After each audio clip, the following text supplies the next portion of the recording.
Limited weekly hours coupled with paid overtime, well-rehearsed fire drills, visible fire alarms, carry coffee makers in the break room, and sanitary workplaces are things we often take for granted.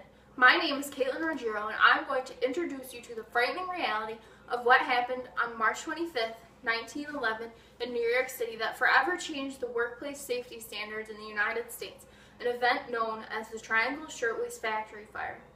The Triangle Company was New York City's largest manufacturer of shirtwaists in the early 1900s and employed nearly 700 workers.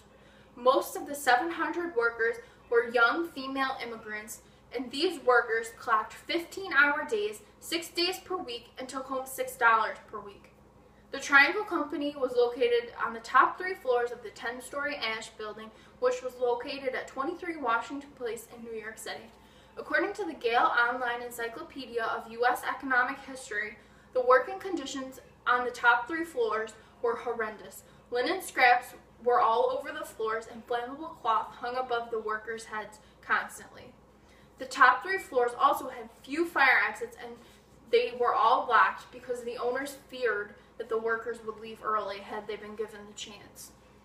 The fire started late afternoon on Saturday, March 25th, 1911, right before many workers were ready to head home for the end of their 6-day work week. The Triangle Shirtwaist Factory fire started on the 8th floor in a corner and rapidly spread to the 9th and 10th floors. Since the doors to the fire escapes were all locked, many workers desperately fled to the windows and waited for firefighters to arrive. However, when the firefighters arrived, they quickly realized their ladders were far too short to reach the tallest floors. Although this isn't widely known, the New York University owned the building next door to the Ash Building, and professors and students who were holding class at the time quickly noticed the burning Ash Building. The New York University students and professors yelled for workers to run to the roof and climb across the ladder to safety in their building. The students and professors of New York University were able to save many of the 10th floor employees. However, according to laborarts.org, 146 workers were pronounced dead. Many of the workers jumped to their deaths because they either had to jump or burn, since many were not able to get to the roof to be saved by the New York University students. According to NBC News, in an article published in 2011, nearly 100,000 people came out in New York City and took part in a citywide funeral procession to honor the workers that had been killed the day before. The Triangle Shirtwaist Factory fire was one of the worst industrial fires in the United States and caused public outrage for better working conditions and more government involvement. According to the U.S. Department of Labor, charges were brought against the owners of the Triangle Company for manslaughter. However, the defense team of the owners of the company said they didn't know the fire escapes were locked, and the owners of the Triangle Company were not penalized for the deaths of 146 of their workers.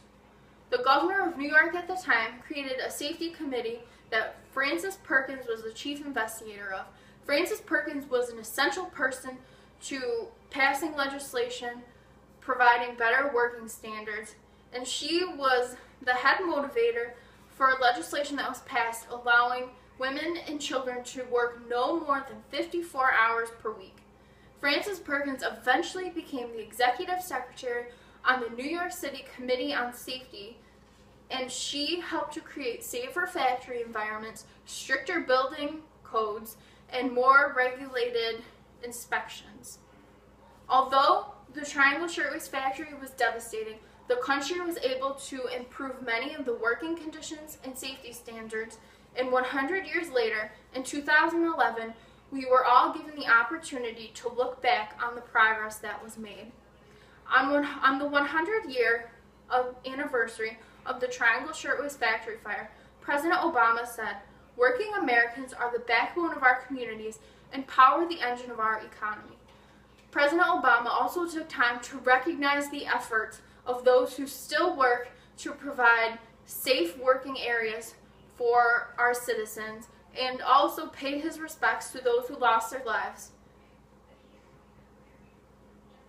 New York University also took time to reflect on the many people that were killed and remember the students that helped save many workers.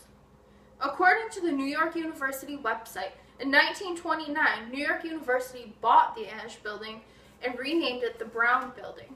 In 2003, the Brown Building became a New York City landmark, which means it cannot be harmed or restored in any way that does not preserve the historical integrity of it. So the Brown Building will always be a part of New York University and a reminder of the fire that had happened and the things and the ways it changed our country. The Triangle Shirtwaist Factory fire was one of the worst industrial fires in the United States and claimed 146 innocent lives. Although it was devastating, it's important to reflect on events like these because it reminds us of the improvements that we've made and the obstacles our country has overcome in order to try and prevent tragedies like this in the future. Although it was devastating, our country managed to bounce back and change the workplace safety standards in the United States and has been bettering them since the Triangle Shirtwaist Factory fire on March 25th, 1911.